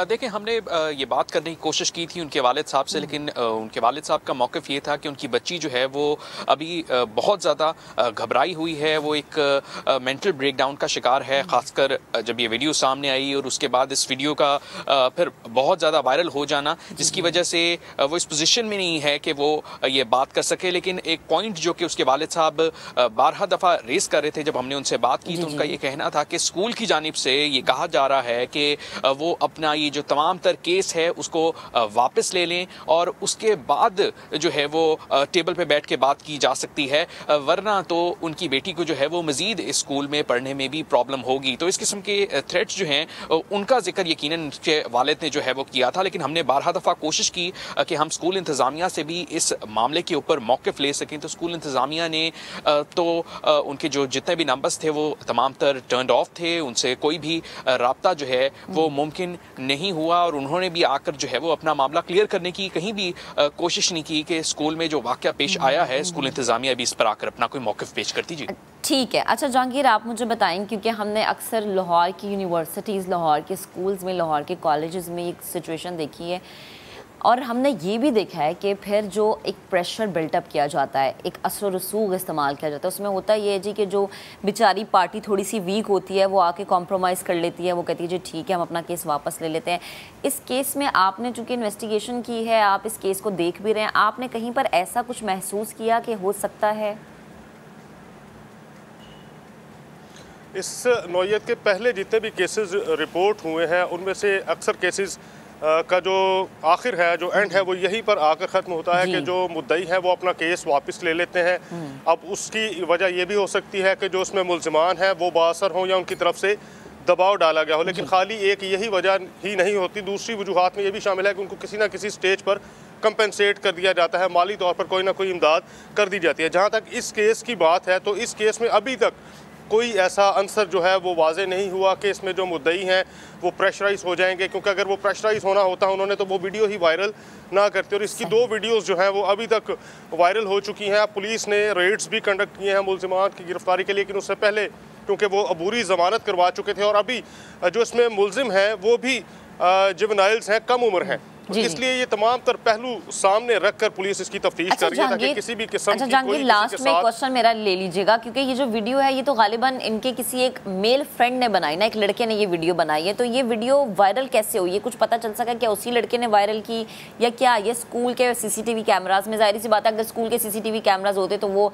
स्कूल वाले तो कभी भी ना निकालते, क्योंकि ज़ाहिर है उन्हें अपनी शोहरत का डर होता कि हमारे तो स्कूल से फिर बच्चे छोड़ के चले जाएंगे। तो ये वीडियो सामने कैसे, ये कुछ पता चल सका है? महक, इसमें इस तरह से है कि अक्सर ये ट्रेंड बन चुका है कि आप अगर किसी पर कोई या कोई भी किसी पर कोई टॉर्चर करता है तो उस टॉर्चर करने के साथ उसकी तज़हीक को, यानी उसको जो मारने के मनाजिर हैं उनको रिकॉर्ड करने का एक रिवाज पड़ चुका है पूरे मुल्क में। यहाँ पर अक्सर वीडियोज़ ऐसी आती हैं जिसमें जो मारा जा रहा है, जो मुल्ज़िमान है, वो टॉर्चर करने के साथ साथ उसकी रिकॉर्डिंग भी करते हैं ताकि ये अपने पास सेव रख सकें और किसी भी स्टेज पर उस शख्स की जो इज़्ज़त नफ्स है उसको मजरूह करने के लिए इसको वायरल किया जाए। तो अक्सर केसेस में ये देखने में आता है कि जो मुल्ज़िमान हैं या जिन्होंने टॉर्चर किया होता है वो खुद से ये वीडियो वायरल करते हैं, लेकिन इसी वीडियो की बेस पर फिर उनकी गिरफ्तारी या उनके खिलाफ जो लीगल एक्शन है वो आगे पुलिस को लेने में आसानी होती है। बड़ा जरूरी है कि ये गिरफ्तारी यकीनी हो, क्योंकि अगेन वही बात है कि ये हमारे फ्यूचर का सवाल है। ये तालीमी इदारों में होने वाले ऐसे काम है जो कि नहीं होने चाहिए, बिकॉज अब हम जैसी जो माएँ हैं वो ये सोचती हैं कि हमने क्या अपने बच्चों को स्कूल भेजना है, क्योंकि स्कूल का निज़ाम इतना अजीब सा हो चुका है कि खौफ में हम मुब्तला हो जाते हैं। बेहद शुक्रिया जहांगीर, आप हमारे साथ मौजूद थे। आफ्ताब अहमद साहब, आपका भी बेहद शुक्रिया, और दानियल, आपका भी बेहद शुक्रिया, आप मौजूद थे इस अहम मामले पर। अभी लेते हैं ब्रेक के बाद दोबारा हाजिर होंगे। Stay with us. Welcome back once again. आपको बताएं कि पाकिस्तान में चमड़े की मसनूआत का कारोबार मुनाफा बख्श कारोबार है। पाकिस्तान में बहुत ही उम्दा सामान तैयार किया जाता है। लेदर की जैकेट हो जाए, क्रिकेट सामान हो जाए, पर्स हो जाए, घर की डेकोरेशन की कोई चीज़ हो जाए, इसके अलावा और भी बहुत सारी मसनूआत है पाकिस्तान में जो कि तैयार की जाती हैं लेदर्स की। पाकिस्तानी चमड़े की मसनूआत पूरी दुनिया में मशहूर है और इसकी बहुत ज़्यादा डिमांड है, लेकिन इस काम में अब तक जिद्दत नहीं आई। उस तरीके से हम ये काम नहीं कर सके जिस तरीके से हमें करना चाहिए और रेवेन्यू ज़्यादा जनरेट करना चाहिए। इस काम को एक छत तले लाने की बेहद ज़रूरत है। इस पर बात करने के लिए हमें ज्वाइन किया है लेदर एक्सपोर्टर आसिफ कायम खानी साहब ने। आसिफ साहब, बेहद शुक्रिया वक्त देने के लिए। सर गुड मॉर्निंग सर मुझे ये बताएं कि हमने इस चमड़े की इस कारोबार को उस तरीके से हमने नहीं देखा जिस तरीके से होना चाहिए। पाकिस्तान की लेदर प्रोडक्ट्स की बैनुल-अक़वामी सतह पर बहुत ज़्यादा मांग है, पहले के मुकाबले में हमने देखा कि इसमें इजाफा आया है। लेकिन आप चूँकि इस इंडस्ट्री से हैं तो आप क्या समझते हैं, ये इजाफा है, ये कमी है? आने वाले वक्त में हम क्या देख सकते हैं कि ये कमी ज़्यादा होगी? क्या आप कॉमेंट करेंगे इस पर? जी अस्सलाम वालेकुम महक, पहले तो मैं आपका शुक्रिया अदा करता हूं कि आपने लेदर वालों को भी थोड़ा सा नज़र में रखा और उनके जो मामलात हैं वो भी आपने जो है उजागर किए, दिखाया लोगों को। अच्छा, बात यह है कि देखें, आप कह रहे हैं कि क्या इसमें जो है मतलब लेदर की प्रोडक्ट्स जो है एक्सपोर्ट कैसी रही। बात यह है कि 2017 की जो है मतलब 948 मिलियन को हमने टच किया था एक्सपोर्ट को। उसके बाद आप आ जाते हैं 2018 में। 2018 में जो है 844 मिलियन जो है हमने एक्सपोर्ट किए। अच्छा, 2019 में थोड़ा सा हमारा जो है ग्राफ थोड़ा सा गिर गया था, वो इस वजह से कि कोरोना जो आपको पता है पूरा दुनिया जो है बंद थी, उसकी वजह से। तो उसकी वजह से भी हमने जो है ना 765 मिलियन को टच किया था। अच्छा। जो कि बढ़ना चाहिए था। अच्छा, अगर आप देखें फिर 2020 और 21 की तो 832 मिलियन ये हमारी एक्सपोर्ट रही है। अच्छा। और 2021 में माशाल्लाह से हम लोगों ने वापस से स्टेबल हुए हैं, हमने अच्छा एक्सपोर्ट किया है जिसकी 953 मिलियन एक्सपोर्ट को देखा गया है। अच्छा, अगर आप ऑल ओवर देखें तो हमारी 1.2 बिलियन का बिजनेस है टोटल पाकिस्तान से एक्सपोर्ट का। अच्छा। जो कि ज़्यादातर 2010, 11, 12, 13 में ये रहा है। और उसके बाद जो है कुछ मतलब मामलात की वजह से हम थोड़ा पीछे होते गए। अच्छा, और दूसरी बात कि अगर आप जैसे कहते हैं कि जिद्दत तो मतलब कि इस बिजनेस में कैसे आएगी, जो हमारी मशीन जो है 25,000 से 65,000 की हो गई है। अच्छा। तो हम काम किस तरह करें, लेकिन फिर भी छोटे बड़े कारखाने जो लगे हैं, 460 कारखाने लगे हैं लेदर के, जो कि 7 मिलियन गारमेंट्स को प्रोड्यूस करने में मदद देता है। हम 7 मिलियन गारमेंट्स बना सकते हैं। और हमारी कैपेसिटी है 7 मिलियन गारमेंट्स बनाने की। अच्छा। इसी तरह अगर आप देखें फुटवेयर की, तकरीबन 500 तकरीबन इसके छोटे बड़े कारखाने हैं जो एक्सपोर्ट करते हैं हम शूज़ वगैरह। तो उसकी जो है तकरीबन 4 मिलियन पेयर जो हम बनाने की कैपेसिटी रखते हैं। अच्छा, आसिफ मुझे ये बताएं कि और इसी तरह आप देखें तो ग्लव्स की, आसिफ अपनी बात मुकम्मल कीजिएगा, दूसरा मेरा सवाल ले लीजिएगा प्लीज। हमने ये देखा कि बहुत सारे लोग ये भी कहते हैं, हमें नजर आए जो है पेयर बनाने की हम कैपेसिटी रखते हैं। जी आप सवाल पूछिए। जी, मैं ये पूछना चाह रही थी कि हमने ये भी खबरें सुनी कि बहुत सारे हमारे ऑर्डर्स बांग्लादेश की तरफ चले गए, क्योंकि जाहिर सी बात है कि जब हम उस पोजीशन में नहीं होंगे कि हम उनके ऑर्डर्स कंप्लीट करें तो फिर वो तो किसी और जगह का रुख करेंगे। क्या ये खबर सच है, ऐसा वाकई हुआ? जी देखें, हमें जब कोई बड़ा ब्रांड ऑर्डर देता है तो वो सबसे पहले एसेसरीज पे नज़र रखता है कि एसेसरीज क्या है। अच्छा। छोटी एसेसरीज जो कि हम पाकिस्तान में हम बना नहीं सकते, हमें कोई इस तरह मतलब वो दिया नहीं गया है कि आप एसेसरीज को बनाएं। अच्छा, जब हम इंपोर्ट करते हैं चाइना से, अब उनको भी पता है, पूरी दुनिया को पता है कि इनकी जो है एलसी नहीं खुल रही है और इनके जो है पोर्ट पे जो है कंटेनर काफ़ी खड़े हुए हैं। अब हमारी एसेसरीज जो $5 वाली जो एसेसरीज है, जो एक जैकेट पे $5 की लगती है, जिसे हम इंपोर्ट करते हैं और उस $80 के जो एक्सपोर्ट करते हैं, तो मतलब कुछ वजूहात की वजह से अब क्या मैं किसको कहूँ कि एक्सपोर्ट जो है हमारी $80 की रोक दी गई है सिर्फ $5 को इंपोर्ट करने के लिए। जब $5 वाली जो हमारी एसेसरीज है वो पोर्ट पे खड़ी हुई है, वो रिलीज़ नहीं हो रही। अगर वो एसेसरीज नहीं आएगी तो हम एक्सपोर्ट कैसे करेंगे, बात ये है। सही, ठीक है। अच्छा आसिफ, मुझे एक और बात समझाइए, जब कोविड था तब तो हमने देखा कि बहुत सारे ऑर्डर्स जो कि दूसरे ममालिक के थे वो हमारी तरफ आ रहे थे, क्योंकि उस टाइम पे शायद हम बहुत अच्छा परफॉर्म कर रहे थे। आपको क्या लगता है, क्या क्या चेंजिंग्स होनी चाहिए? क्या किसी बड़े लेवल पर आपने ये बात करने की कोशिश की? क्योंकि ज़ाहिर है एलसीज खोलना ये तो हमारी गवर्नमेंट का काम है ना, इस पर हमारी गवर्नमेंट ही कोई पेशरफ दे सकती है, और ना सिर्फ आप बल्कि शायद हर इंडस्ट्री वाला परेशान है। तो आपने क्या किसी बड़े लेवल पर बात करने की कोशिश की? जी जी, देखें जैसे मैंने बताया कि एसेसरीज नहीं होगी तो हम एक्सपोर्ट नहीं कर सकेंगे। तो इस वजह से हमें नुकसान क्या उठाना पड़ा, हमें नुकसान ये उठाना पड़ा कि हमारे पड़ोसी ममालिक उन्होंने जो है उस ऑर्डर को पकड़ लिए। जैसे कि अब बैनुल-अक़वामी जो ब्रांड हैं, बड़े बड़े जो ब्रांड हैं, उन्होंने क्या किया कि बांग्लादेश और हमारे पड़ोसी ममालिक जो है उन लोगों को ऑर्डर दे दिए। अब हमारे ऑर्डर जो कि है वो ख़त्म हो चुके हैं और सिर्फ एसेसरीज़ की वजह से। अच्छा हाँ, आप कह रहे हैं कि किसी से रब्ता किया, हमने बड़ी कोशिश की कि चैम्बर के थ्रू जो है हम ये बात करें और बड़े बड़े जो लेदर के इंडस्ट्रीज़ जो है और जो एक्सपोर्ट को जो देखते हैं उनसे हमने रिक्वेस्ट की कि आप ये हमारे साथ जो है, मतलब जैसे फ़र्ज़ करें कि मशीन है, मशीन 25,000 की होती है, जो लेदर की जो सिलाई मशीन है, स्टिचिंग मशीन है, जो कारीगर जो बनाता है, जो सीता है जैकेट, अच्छा। वो मशीन जो है 25,000 वाली 65,000 की हो गई। आप बताएं कि हम काम किस तरह करेंगे, और जिसमें से अभी पोर्ट में खड़ी हुई सारी मशीन जो मिल नहीं रही है, 65,000 की भी मिल नहीं रही है। अच्छा। तो आप हमें बताएं कि हम किस तरह एक्सपोर्ट करेंगे। अच्छा, ये तो बस थोड़ा बहुत जो काम पाकिस्तान में हो रहा है, माशाल्लाह से, ऐसा नहीं कि नहीं हो रहा है, लेकिन पाकिस्तान में अब क्या हो रहा है कि अमेज़न के थ्रू हमारे पाकिस्तान में छोटे बड़े कारखाने चल रहे हैं, जिसकी वजह से मैंने अभी आपको बताया कि 480 और 500 कारखाने लगे हैं। ये वजह ये है कि डायरेक्ट ऑर्डर हमें जो मिलना शुरू हो गए अमेज़न के थ्रू। अच्छा, अमेज़न की न्यूज़ पे अगर आप देखेंगे तो उसमें आपको पता चलेगा कि 10,000 नए वेंडर्स जो है उन्होंने रजिस्टर किया अपने आप को। अच्छा। जो डायरेक्ट जो जैसे कारखानेदार है ना, जिसकी 10 मशीनें 5 मशीनें, उन्होंने अपने आप को रजिस्टर कर लिया है।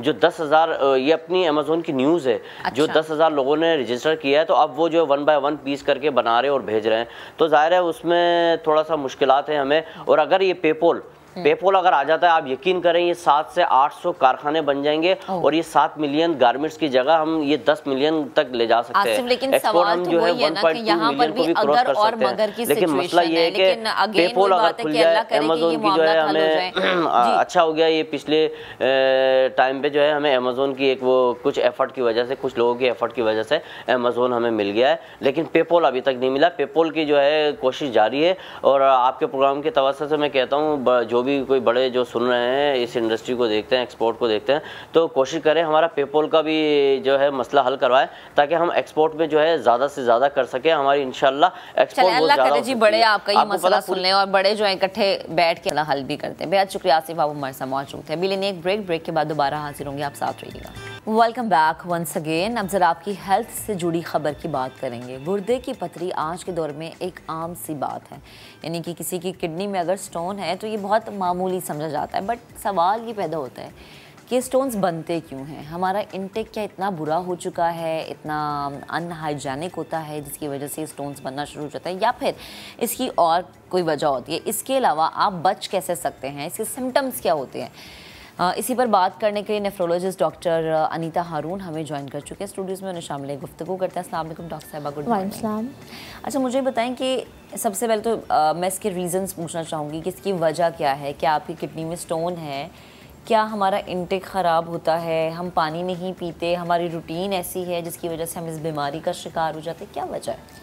देखिए, आजकल हमारा जो एक खाने पीने का रुझान है वो काफ़ी ख़राबी की तरफ है। किडनी के स्टोन्स बनने की बहुत सारी वजूहात होती हैं, जिनमें सबसे अहम वजह पानी का कम इस्तेमाल है। अच्छा। पानी का इस्तेमाल कम हो और आप ऐसे क्लाइमेटिक रीजन में रहते हो जहाँ बहुत ज़्यादा गर्मी हो, ख़ासतौर पे ऐसे लोग जो भट्टी के करीब काम करते हैं या ऐसी जगहों पे काम करते हैं जो बहुत हॉट एरियाज़ होते हैं, वो डिहाइड्रेशन का शिकार जल्दी हो जाते हैं। अच्छा। दूसरी वजह कोल्ड ड्रिंक का बेतहाशा इस्तेमाल, बहुत ज़्यादा कॉफ़ी का इस्तेमाल, जो ब्लैक चॉकलेट होती है उसके अंदर बहुत ज़्यादा ऑक्सलेट मौजूद होता है, और अननेसेसरी विटामिन डी, कैल्शियम के इंजेक्शंस। अच्छा। और कच्ची प्याज, टमाटर, पालक, इन चीज़ों का बेतहाशा इस्तेमाल। अच्छा। एक चीज़ होती है हमारी बॉडी में यूरिक एसिड, जी, उसका लेवल अगर बढ़ जाए तो वो भी पथरी बना देता है। अच्छा, मुझे ये बताएं कि अमूमन हमने ये देखा है कि कुछ लोग अपनी रूटीन में बीफ का बहुत ज़्यादा इस्तेमाल कर लेते हैं। ठीक है जी, आपने बीफ भी खा लिया। अच्छा, फिर उस बीफ को आप पालक के साथ भी बना रहे हैं, फिर आप उस बीफ को आप वैसे भी बना रहे हैं। कुछ ऐसी सब्जियां भी होती हैं, मैंने ये सुना है कुछ बीज वाली सब्जियां जो होती हैं आपको उससे अवॉइड करनी चाहिए, जैसे टमाटर हो गया। तो बीफ का ज़्यादा इस्तेमाल भी क्या इस चीज़ की वजह बनता है? जी, जिन पथरियों का मैंने आपसे जिक्र किया है, 5 तरीके की पथरियाँ होती हैं। उसमें कैल्शियम ऑक्सलेट, कैल्शियम फॉस्फेट, एक यूरिक एसिड, और कुछ पथरियाँ इन्फेक्शन से बनती हैं। वो तमाम चीज़ें जिसमें कैल्शियम ऑक्सलेट की मकदार ज़्यादा हो, यूरिक एसिड की मकदार ज़्यादा हो, वो उन चीज़ों का ज़्यादा इस्तेमाल पथरी बनाता है। अच्छा। जैसे कि बीफ के अंदर यूरिक एसिड का कंटेंट काफ़ी ज़्यादा होता है, तो इसलिए हम इस चीज़ को मना करते हैं। जिन लोगों के अंदर पथरी फॉर्मेशन की टेंडेंसी होती है तो उनको हम ये कहते हैं कि वो गोश्त का इस्तेमाल एतदाल में करें। अच्छा डॉक्टर साहबा, आपने कहा जी मुख्तलिफ किस्म के स्टोन्स होते हैं, सबसे ज़्यादा ख़तरनाक कौन सी टाइप है? देखिए, स्टोन की टाइप नहीं, मोस्ट कॉमन जो स्टोन है वो कैल्शियम ऑक्सलेट है। अच्छा। और कैल्शियम फॉस्फेट। अच्छा। स्टोन कोई भी ख़तरनाक हो सकता है अगर उसका बर वक्त इलाज न किया जाए। अच्छा। जैसे कि वो स्टोन जो इन्फेक्शन की वजह से बनते हैं और वो बहुत खामोशी से बनते रहते हैं और कभी कभी वो साइज़ में इतने ज़्यादा होते हैं कि पूरे गुर्दे की जगह भी ले लेते हैं। ओए होए। तो किसी भी किस्म का स्टोन हो, अगर वो ऐसी लोकेशन पे है कि वो गुर्दे पे दबाव डाल रहा है या गुर्दे की नाली में रुकावट डाल रहा है जी। और गुर्दे के फंक्शंस को कॉम्प्रोमाइज़ कर रहा है, तो उसकी नीड्स ट्रीटमेंट की बहुत ज़रूरत होती है। इसके सिम्टम्स क्या हैं? लाइक खुदा न खास्ता जी किसी के किडनी में स्टोन है, नहीं पता चल रहा, क्या फील होता है आपको? पेन होना शुरू हो जाती है, फीवर में मुब्तला होते हैं, क्या इसके सिम्टम्स हैं? देखिए, जो अमूमन सबसे मोस्ट कॉमन आम जो सिम्टम है किडनी स्टोन का वो है पेन।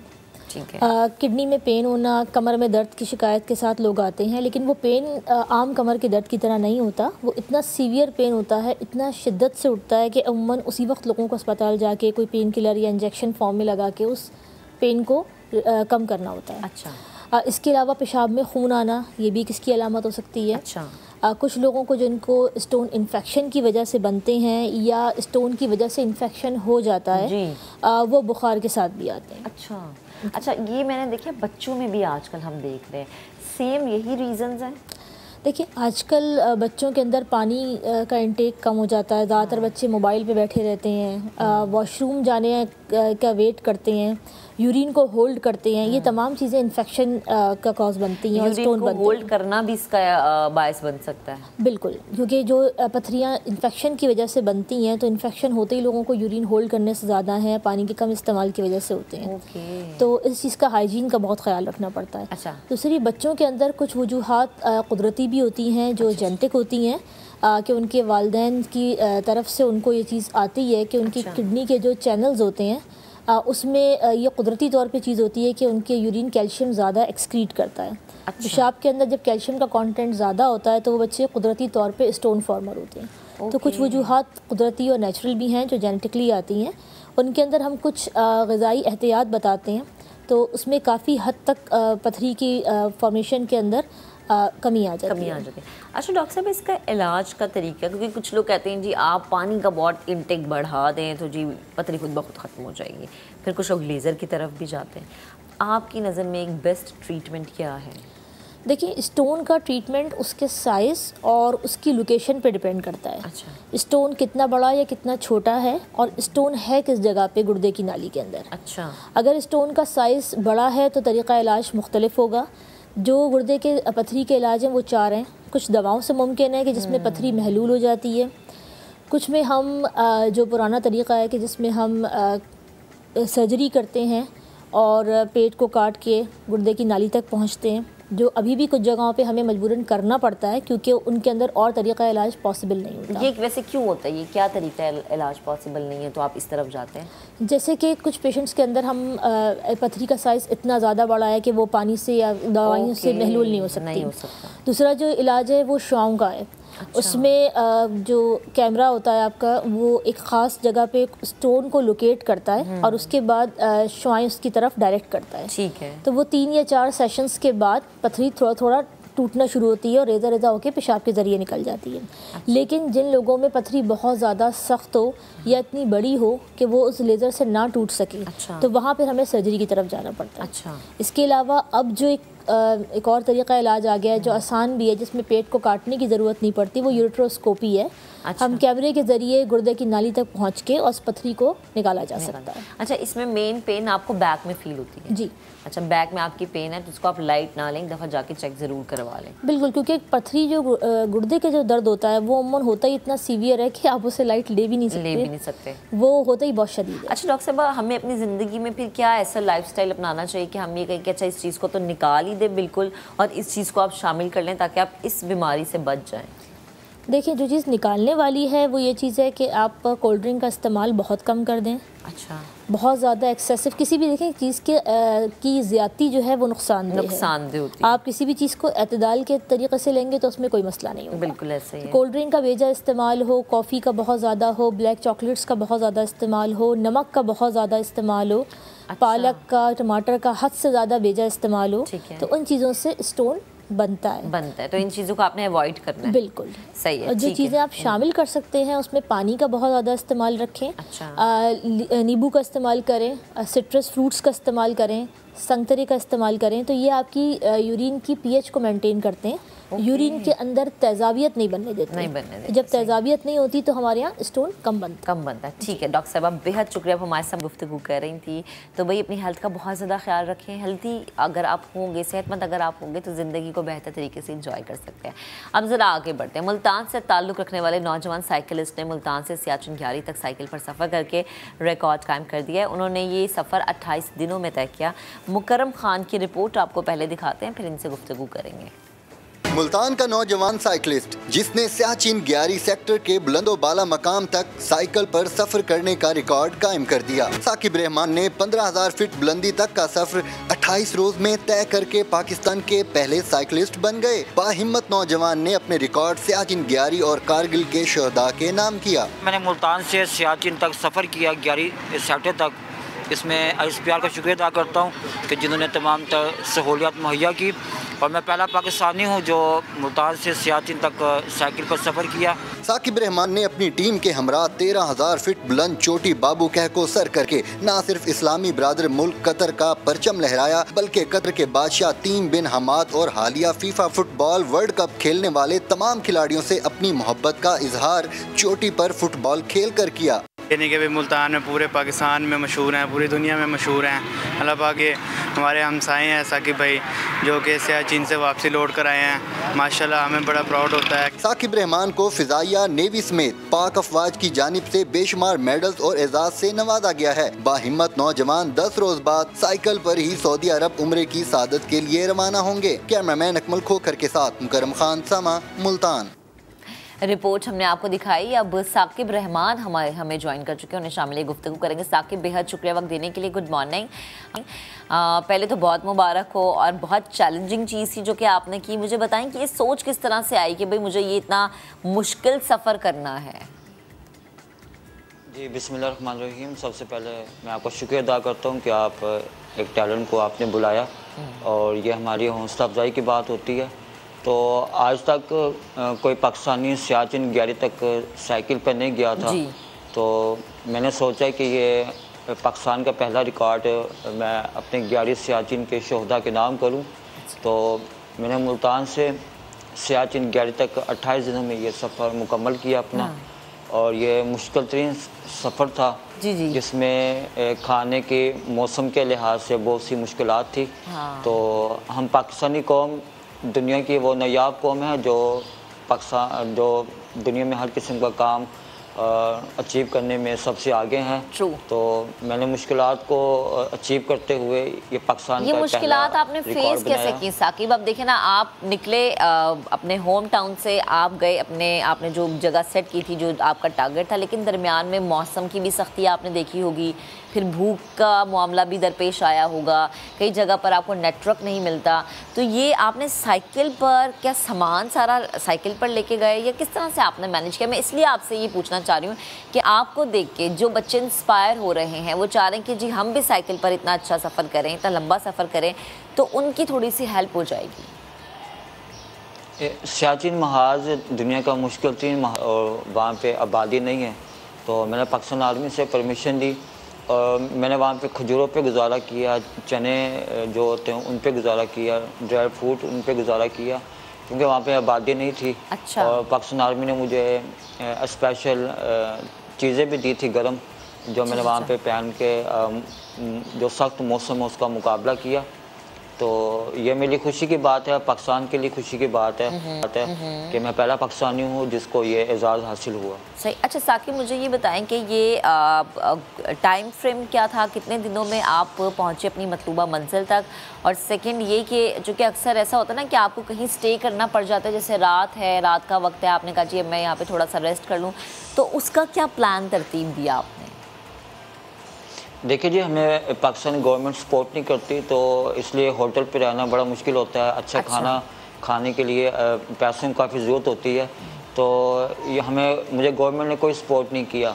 तो मैं शुक्र अदा करता हूँ ISPR का, पाकिस्तान आर्मी का, जिन्होंने मुझे सहूलियत दी। और मैंने जो मुल्तान से लेके जगलोट तक जो सफ़र किया, इसमें पेट्रोल पंप के ऊपर भी कैंप लगाया, और जो होटल होते हैं 4 पहिए वाले, वहाँ पे भी हल्का फुल्का जो होटल होता है वहाँ पे कैंप लगा के मैंने रात गुजारी और हल्का फुल्का खाना खाया। स्कर्दू से आगे 7 दिन लगे थे सियाचिन के लिए। वहाँ पे आबादी नहीं होती, सियाचिन के जो आखिरी 20 किलोमीटर है, तो सुनसान एरिया था, काफ़ी डर भी लग रहा था कि यहाँ पे कोई बंदा भी नहीं है। और हमारे जो आर्मी के जवान थे, वो पोस्टें बहुत दूर थी, तो मैंने हिम्मत के साथ वो इस रास्ते को अचीव किया। इससे पहले 2018 में मैं मुल्तान से K2 बेस कैंप तक गया था। अच्छा। तो आज तक K2 बेस कैंप तक भी कोई साइकिल पे नहीं गया। हाँ। तो ये एजाज़ भी आपके नाम है? जी इंशाल्लाह, जी माशाल्लाह, मेरे लिए प्राउड की बात है। K2 1994 में ये 1954 में ये दरियाफ्त हुई थी K2 जी। तो आज तक कोई पाकिस्तानी वहाँ तक साइकिल पे नहीं गया था। तो और हमें भी बड़ा प्राउड फील हो रहा है साकिब आपसे बात करके कि आपने एक के बाद एक अचीवमेंट हासिल की। अच्छा मुझे ये बताएं कि 11 सेक्टर आप पहुँचे, मनाजिर कैसे थे, क्या फील हो रहा था? वो जो पूरे एक सफ़र की थकावट होती है ना, वो कहते थे जब आप मंजिल पर पहुँच जाते ना तो थकावट को आप भूल जाते, तो क्या फीलिंग थी? देखिए, मैं जो घर से मिशन लेके चला था कि मैं पाकिस्तानी कौम की तरफ से अपने उन पाकिस्तान आर्मी के जवानों को खराज तहसीन पेश करूं, जो इतनी सर्दी के अंदर अपनी कौम के लिए बैठे हैं, अपने वतन प्यारे पाकिस्तान के लिए बैठे हैं। तो जो ये मैंने सफ़र किया, जब मैं वहाँ पे पहुँचा तो पाकिस्तान आर्मी के जवानों ने इस्तकबाल किया। अच्छा। और वहाँ पे कर्नल साहब थे, उन्होंने भी इस्तकबाल किया।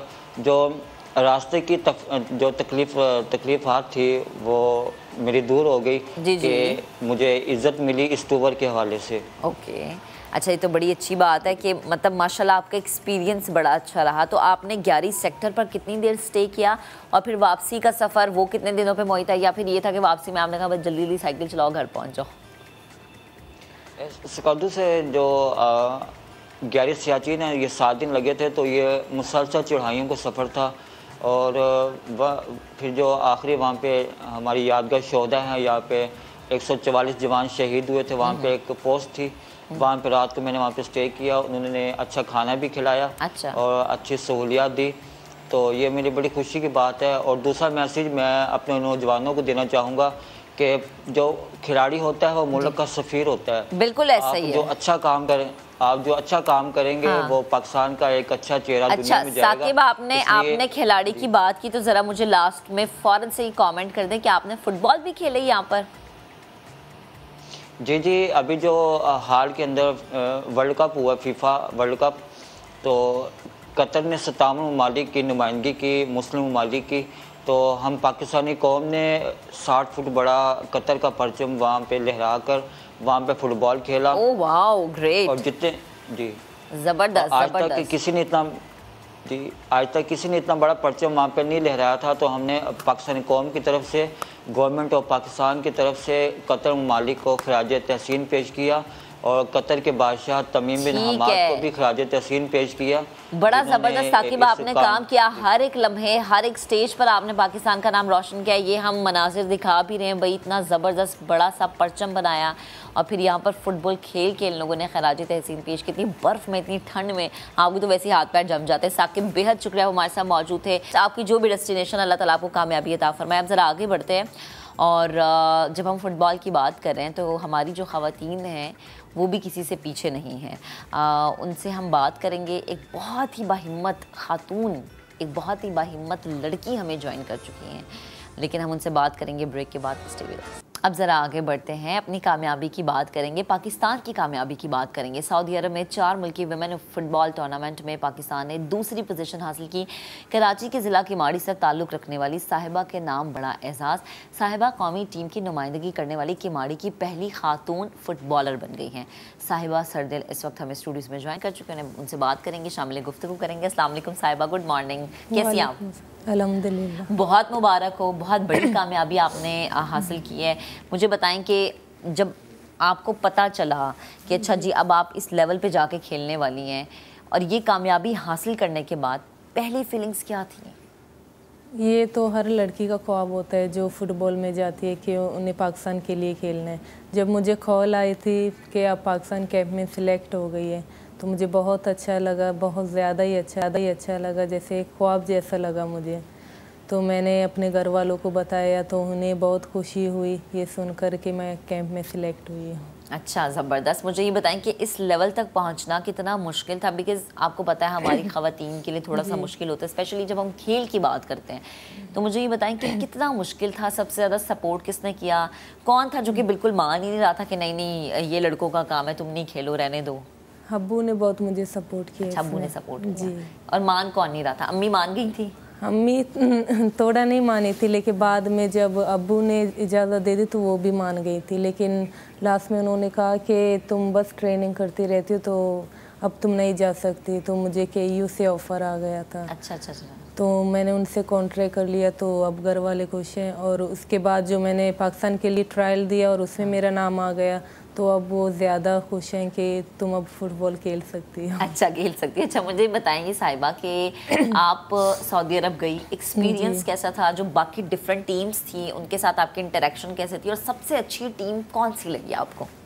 मुझे सबसे अच्छी टीम अपनी टीम लगी, पाकिस्तान। नहीं, इसके अलावा अपनी तो टीम अच्छी होती है, इसके अलावा आपके अगेंस्ट जो 3 टीमें थी उनमें सबसे बेस्ट आपको कौन सी लगी? सऊदी अरब की। अच्छा, एक्सपीरियंस कैसा था? बहुत अच्छा रहा। वहाँ की लड़कियाँ हैं जो हमारे टीम की और दूसरी लड़कियाँ हैं वो बहुत अच्छी हैं, मतलब आपसे बात करती हैं वगैरह, तो आपके बारे में पूछते हैं तो अच्छा लगता है उनसे मिलकर। अच्छा, आगे नेक्स्ट प्लान क्या है? नेक्स्ट प्लान हमारा है कि हम ज़्यादा मेहनत करें और ज़्यादा आगे जाए पाकिस्तान कैंप के लिए। अभी दोबारा कैंप लगने वाले तो शायद टीम तुर्की जाए ना, तो इसके लिए हम मेहनत कर रहे हैं और इंशाल्लाह मेहनत करेंगे और वहाँ पाकिस्तान का नाम रोशन करेंगे इंशाल्लाह। अच्छा, आपकी जो कैप्टन है मारिया, उन्होंने बड़ा ज़बरदस्त गोल दागा था। मैं चाहती हूँ कि ज़रा हम दिखाएं भी अपने नाजरीन को, क्योंकि बड़े चर्चे हुए इस गोल के, बहुत फेमस हुआ ये, इसके बहुत ज़्यादा क्लिप्स वायरल हुए, तो ये हम दिखा भी रहे हैं। ऑडियंस ने बहुत शेयर अप किया, इट्स वेरी गुड। ये देखें जी, क्या बात है, ज़बरदस्त, क्या मतलब अनएक्सपेक्टेड ना। टीम का क्या मोराल था इस टाइम पे? क्या टीम की सोच थी, उम्मीद क्या थी? मतलब उम्मीद थी आपको ये कि जी मारिया इतना ज़बरदस्त गोल कर देंगी? जी जी, हमें उम्मीद थी, क्योंकि वो बहुत एक अच्छी प्लेयर है, बहुत अच्छी कैप्टन है। तो जब हमें फ्री किक मिला तो मारिया गई फ्री किक लेने, तो हमें यकीन था कि बिलीव था कि ये गोल हो गए। दिल बंद हो रहा था जी, डर लग रहा था थोड़ा? जी, डर लग रहा था। हम दुआएं कर रहे थे कि ये अल्लाह ये गोल हो जाए। तो मारिया ने बहुत अच्छी किक मारी और ये गोल हो गया। वो बहुत खुश हुई और हम ज़्यादा खुश हुए, हमारे कोच थे वो खुश हो गए, सब गए उन्हें हक करने के, उन्होंने स्कोर किया। तो भाई आपके जो कोच है, इतनी उनकी जाहिर सी बात है मेहनत होती है, वो तो खुश होंगे। मुझे बताएं कि एक मैच आप हारे, एक मैच आप जीते, एक मैच ड्रॉ हुआ, तो आपके कोच के क्या कॉमेंट्स है ओवरऑल? वो हमेशा कहते हैं कि हमें लास्ट सेकंड तक अपना जो गेम खेलना चाहिए, अपना गेम जो है वो लो नहीं करना चाहिए और हमें स्कोर करना चाहिए ना। तो हम ज़्यादा से ज़्यादा लास्ट सेकंड तक हम मेहनत करते हैं और हमारी जो टीम है उनका जो गेम होता है वो वही सेम होता है। ये नहीं कि लास्ट मिनट कुछ मिनट रहते तो वो लो हो जाए, लेकिन हम लास्ट तक मेहनत करते रहते हैं और हमने इस बार बहुत अच्छा खेला, पाकिस्तान टीम ने बहुत अच्छा खेला और अच्छी कारकर्दगी दिखाई। अच्छा, लास्ट में मुझे ये बताओ, कोई फेवरेट फुटबॉलर जिसको देख के होता हो कि यार अच्छा मुझे इससे मिलना है, या जिसको देख के बहुत इंस्पिरेशन आपको मिलती हो? जी, जो मेरे पहले फेवरेट प्लेयर हैं वो रोनाल्डिनो, लेकिन अब वो रिटायर हो चुके हैं, तो अभी मेसी है मेरा फेवरेट प्लेयर। कभी मिलने की कोशिश की?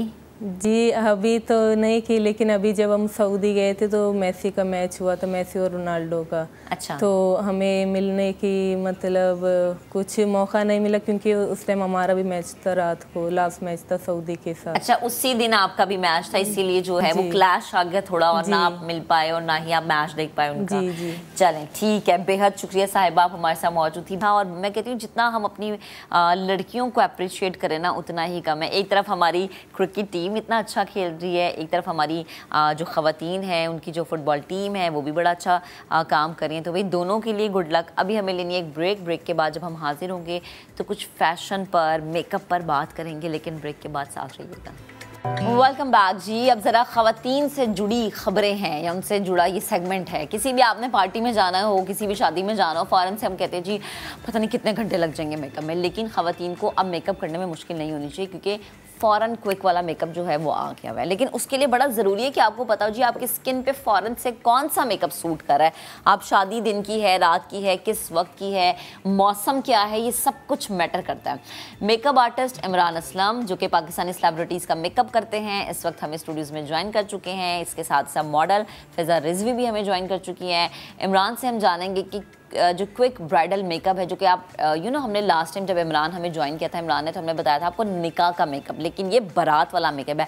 अब सब लोग सोचे होंगे कि भाई बारात के मेकअप में तो वैसे ही 6-8 घंटे लगते हैं, तो भाई 6 मुझे अपनी बारात के मेकअप में मैक्सिमम 40 मिनट में मैं तैयार हो गई थी। मैं अपनी बारात वाले दिन की आपको बात बता रही हूँ। तो इमरान से पूछते हैं कि क्या वाकई जो है इनके पास जो ब्राइडल्स आती हैं क्विक मेकअप होता है और वो सेटिस्फाई होकर जाती हैं नहीं। अस्सलाम वालेकुम इमरान, गुड मॉर्निंग, कैसे हैं आप? Good morning. वालेकुम अस्सलाम। बिल्कुल मैं ठीक हूँ, आप बताएं आप कैसे हैं? अल्हम्दुलिल्लाह। तो ये इमरान वैसे मेरा मेकअप कर चुके हैं। अच्छा इमरान, मुझे ये बताएं कि जब ब्राइडल मेकअप की बात आती है ना तो एक सोच होती है कि यार 8, 9, 6 घंटे आराम से लग जाएंगे, तो मुझे लगता है वक्त भी बदल गया ना। तो मुझे बताएं कि ज़रा क्या है फ़ौरन से हम मेकअप ब्राइडल का स्पेशली कैसे कर सकते हैं? एक्चुअली होता ये है कि महक अगर हम लोग स्किन प्रेप अच्छा कर लें और हम लोग बहुत मिनिमल, बेसिकली आपको पता है कि फाउंडेशन लग रही होती है, स्टिक्स और ये इससे बहुत केकी हो जाता है, बट डिपेंड ऑन स्किन के स्किन कैसी है। तो हमारे पास ज़्यादातर यूजुअली जो लड़कियां होती हैं बहुत उनकी क्लीन स्किन होती है और पहले से भी ट्रीटमेंट आजकल आपको पता है बहुत सारे चल गए स्किन के। तो उसमें होता ये है कि मिनिमल आप बेस लगा दो, मिनिमल आप सारी चीज़ें कर लो। अगर किसी को ग्लिटर चाहिए होता है, किसी को मैट चाहिए होता है, तो वो चारकोल किसी को चाहिए होता है, किसी को नूड लिपस्टिक चाहिए होती है विद रेड, किसी को रेड लिपस्टिक चाहिए होती है जो कि ट्रेडिशनल लुक है। तो वो मेरे ख्याल से कि इतना ज़्यादा टाइम नहीं होना चाहिए, क्योंकि बिकॉज मैंने ज़्यादातर मॉडल्स और अपनी दूसरी जो वो हैं हमारे लोग ब्राइड्स जो वो यही कहती हैं कि हमें मैं 6 घंटे पहले चली गई थी, 6 घंटे से रेडी होके बैठी थी। मतलब आप सोचें कि जो ब्राइडल है उसकी सारी एनर्जी ज़ाया हो गई। हाँ ना, फ्रेशनेस तो उसके चेहरे पे उसका फोटो शूट का जब टाइम आता है जिस पे उसको फ्रेश लगना होता है उस वक्त वो मुरझाई भी लगती है। एग्जैक्टली। तो इसी वजह से यही है कि आप मेकअप जितना मिनिमल करोगे उतना जल्दी होगा, उतना अच्छा होगा। और अभी आप देखें कि हम किस तरह से क्विक मेकअप करते हैं जो कि ब्राइडल है, ब्राइडल क्विक मेकअप। जैसे कि हमने जस्ट इनके कुछ भी नहीं किया है, जस्ट स्किन प्रेप किया है। स्किन प्रेप के लिए 4 से 5 चीज़ें आप लोग अगर अपने जो बिगिनर्स मेकअप आर्टिस्ट हैं या वो आर्टिस्ट जो सैलून्स में ब्यूटिशियंस हैं या दूसरे आर्टिस्ट, अगर वो ये चीज़ें बिठा ले अपने दिमाग में कि स्किन प्रेप अच्छी होनी चाहिए अकॉर्डिंग टू स्किन, कि सबसे पहले आपने स्किन क्लीन कर ली, फिर उसको क्लिनजिंग कर लिया, फिर उसको स्क्रब कर लिया, हल्का सा एक्सफोलिएट आता है वो कर लिया, देन फिर उसके बाद आप उसको टोनर कर लें, देन प्राइम कर लें। स्किन प्राइमर जो होते हैं वो अकॉर्डिंग स्किन होना चाहिए, हर चीज़ स्किन के अकॉर्डिंग होना चाहिए, ताकि फिर ऐसा ना हो कि ड्राई की जो है ऑलरेडी आपने ड्राई क्लिनजर यूज़ किया, ड्राई फेस वॉश यूज़ किया तो वो और ड्राई हो जाएगी। तो अकॉर्डिंग टू स्किन ये थ्योरी बहुत ज़रूरी है बिगिनर्स के लिए स्पेशली, क्योंकि उनको लगता है कि स्किन ग्लो कर रही है तो सारा कमाल मेकअप का है। नहीं भाई, कोई आपकी इनर ब्यूटी भी होती है, नेचुरल भी होता है आपका। अच्छा, तो क्या कर रहे हैं सबसे पहले हमने इनकी हल्की सी बेस की हुई है और अभी हम थोड़ा सा और इनको टचअप कर देते हैं। ठीक है। लाइक अच्छा, ये भी बड़ा ज़रूरी होता है कि जी जो आपकी स्किन है उसके अकॉर्डिंग आपकी बेस होनी चाहिए। अगेन वही बात है कि जी आपकी स्किन अगर ड्राई है तो बेस ज़रा, अब जाहिर सी बात है जो हमारे पुराने मेकअप आर्टिस्ट हैं उन्हें तो इतना आइडिया होगा, लेकिन जो न्यू मेकअप आर्टिस्ट मार्केट में आते हैं ना और वो कहते हैं कि जी झटपट हम भी मेकअप कर देंगे, ये उनके लिए बड़ी अच्छी टिप्स हैं कि और नुकसान उनका ही है ना कि अगर एक दफ़ा 10 ब्राइड है तो वो 10 नहीं बना सकते, तो फिर जाहिर सी बात है वो एक ही बना सकते हैं। अच्छा ठीक है, अब हमने ये बेस अप्लाई कर दी। अच्छा, एक वेदर का भी बहुत इफेक्ट होता है Of course. जी वेदर आपका ड्राई है, वेदर आपका कैसा है, स्पेशली मैं तो हमेशा ये कहती हूँ कि गर्मियों में तो शादी रखनी ही चाहिए। अब कुछ लड़कियाँ सॉफ्ट मेकअप मांगती हैं कि हमें सॉफ्ट चाहिए, तो कुछ लोग बोलते हैं कि हमें मैट कर दें। तो अभी फ़िलहाल हम स्टार्ट करें। ठीक है, बहुत क्विक टेक्निक है, कोई इतनी ज़्यादा कोई हाई फाई। आपने कौन सा शेड लिया है? मैंने शेड लिया। बेसिकली आप लोग कभी भी इस पे ना जाया करें कि शेड किस ब्रांड का है क्या नहीं है, बस पिक किया करें कि नूड शेड है, ब्राउन शेड है, मरून शेड है। अच्छा। ये मैंने थोड़ा ब्राउनिश शेड लिया है।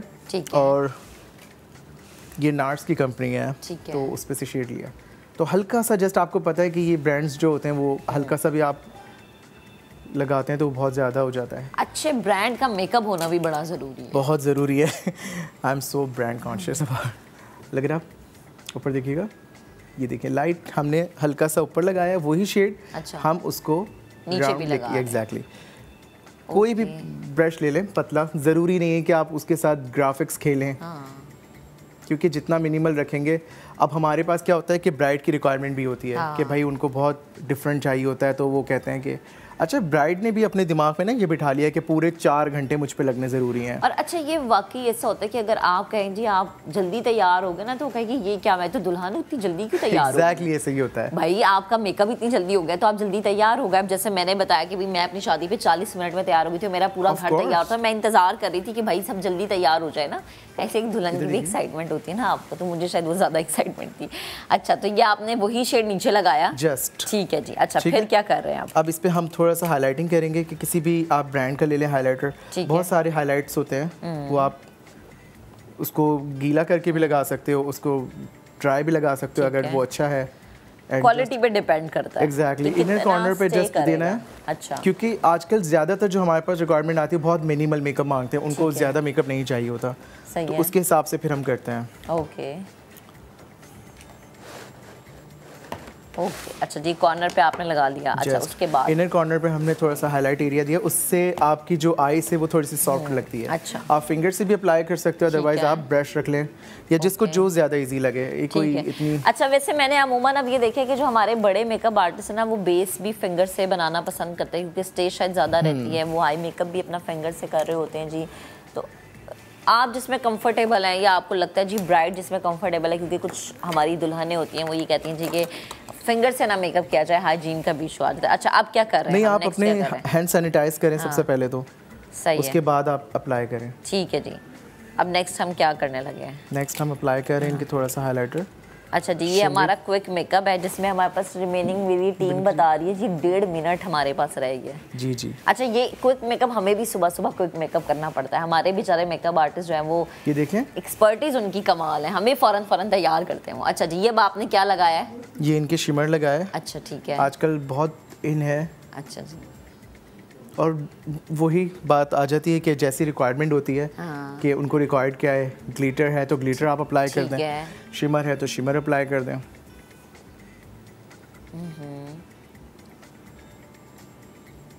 जो रिक्वायरमेंट है, जो आपको लग रहा है कि आपकी ब्राइड पे ये सूट करेगा ना, ये देखें कितना ज़बरदस्त स्क्रीन पे आ रहा है, और ये कितना क्विक वाला मेकअप है, जल्दी वाला मेकअप है। अब ये प्लीज़ कॉन्सेप्ट छोड़ देंगे, दुल्हन है तो 8 घंटे में दुल्हन ने तैयार होना है, और 9 घंटे में दुल्हन अगर सैलून में रहेगी तो पता चलेगा वो प्यारी लग रही है। जल्दी भी मेकअप हो सकता है भैया आपका। अच्छा जी, इसके बाद आप क्या कर रहे हैं? इसके बाद लैश लगाएंगे, क्योंकि वो भी रिक्वायर्ड। लैश तो भाई सबसे ज़्यादा ज़रूरी है आपके मेकअप का हिस्सा, वो पलके प्यारी सी लगती हैं आपकी। अच्छा, आजकल तो ज़्यादातर परमानेंट भी करवा लेते हैं कुछ टाइम के लिए, कि वो ब्राइड्स को थोड़ा सा अनकंफर्टेबल होता है। कुछ के लैशेस होती हैं, कुछ के नहीं होती हैं। नहीं होते हैं। ऐसे मोस्टली ख़वातीन को मैंने ये देखा कि शादी से पहले ना 6-6 महीने के लिए वो परमानेंट करवा लेती हैं। अच्छा, इसमें भी आपकी बड़ी ग्रिप होनी चाहिए लैश लगाने में, क्योंकि कुछ मेकअप आर्टिस्ट का ये भी बड़ा मसला होता है कि पूरा मेकअप कर दिया, लैश लगानी नहीं आ रही, ग्लू फैल गई, जिसकी वजह से मस्कारा आपका खराब हो गया। ग्लू ज़्यादा कोटेड पे लगाओगे तो ऑफ कोर्स उससे फिर फैल नहीं है। सही, आप बिल्कुल थिन कोट लगाओ और उसको थोड़ी देर स्टे करो एंड देन फिर अप्लाई। सही, ठीक है जी। तो ये आपने एक के बाद एक आप लगा रहे हैं लैश, और वो इसके लिए भी बड़ी टिप्स चाहिए होती हैं कि भाई आप जो है वो कितना ग्लू ले। कभी भी लैश को कट करना है तो वो आप आउटर कॉर्नर से करोगे, ठीक है, इनर कॉर्नर से नहीं करोगे। सही है जी। मैं ज़रा चाह रही हूँ कि हमारे कैमरामैन थोड़ा जूम करके दिखाए मॉडल की आंखें हुए क्या आंखें लग रही हैं वही नीचे देखिएगा थोड़ा सा ज़बरदस्त। और ये मैं बार बार क्विक इसलिए कह रही हूँ ताकि प्लीज़ जो दुल्हनें बनने जा रही हैं ना, मेरी बहनें बच्चियाँ हमारी जिनका दुल्हन बनने का टाइम है, वो ये ना सोचे कि वो जो 6-6 घंटे वाला मेकअप है वही आपको खुद सा बना सकता है। कभी कभी जल्दी वाला मेकअप भी आपको बड़ा प्यारा बनाता है। इसलिए बड़े बड़े सोच समझ के अपने मेकअप आर्टिस्ट को आप सेलेक्ट करें कि जो मेकअप करने वाला है आपके चेहरे पे। आप खुद सोचें जब उसको इतने घंटे मूवी सेशन जो होता है जो अपने गेस्ट के साथ करना होता है, देन फिर उनका पर्सनल शूट जो होता है अपना ब्राइडल थक जाते हैं ना। और फिर सबसे बड़ी बात क्या, आपने इतना भारी जोड़ा पहना होता है, इतनी भारी आपने ज्वेलरी पहनी होती है, वो आपको वैसे ही थका देती है, आप फ्रेश नहीं रहते। फिर हील्स आपने पहनी हुई होती हैं, तो सब चीज़ों को मद्देनज़र रख के ना अपना टाइम मैनेज किया करें। अच्छा जी, ये लाइनर अप्लाई किया हमने, चलें जी। ये मैं चाह रही हूँ ज़रा हमारे कैमरामैन दिखाएं कि भाई मॉडल की आंखें ओके। ये देखें, ये ब्राइडल का मेकअप हुआ है, आई मेकअप, जो कि जिसमें ज़्यादा टाइम देते हैं मेकअप आर्टिस्ट। चलें जी, फाइनल टच वैसे होता है जी कि आप जब लाइनर लगा लेते हैं, कॉर्नर्स बना लेते हैं, ये सबसे ज़्यादा मेन चीज़ होती है। और एक आई मेकअप जो है वो तो या तो आपके मेकअप को इन्हांस कर देता है या फिर आपके मेकअप को तबाह कर देता है। और आई मेकअप करना बड़ा जो है ना, वो एक मैं कहती हूँ टेक्निकल काम है। चैलेंज ये लास्ट मेरी ब्राइडल जो है वो बहुत ऑलरेडी इतनी माशाल्लाह ब्यूटीफुल है, इनको इतनी नीड नहीं है। प्यारा होना भी बड़ा ज़रूरी है, इमरान ने ये भी बता दिया। दुल्हन बनने जा रहे हैं तो प्लीज़ थोड़ा अपने आप को ना प्रिपेयर कर पहले से ही, लाइक आप सर्विसेज वगैरह लो। ठीक है, चैलेंज ये हमारी थी वो ब्राइडल जिनको हमने किया है फ़ौरन से मेकअप। आई मेकअप के ब्राइडल का कैसा होता है वो हमने दिखा दिया है, हमारे कैमरामैन भी दिखा चुके हैं। और thank you so much Imran जो कि हमारे साथ मौजूद थे क्विक मेकअप करने के लिए। आज के प्रोग्राम से इतने, अब आपसे मुलाकात करेंगे कल। अपना बहुत सा ख्याल रखिएगा। अल्लाह हाफ़िज़।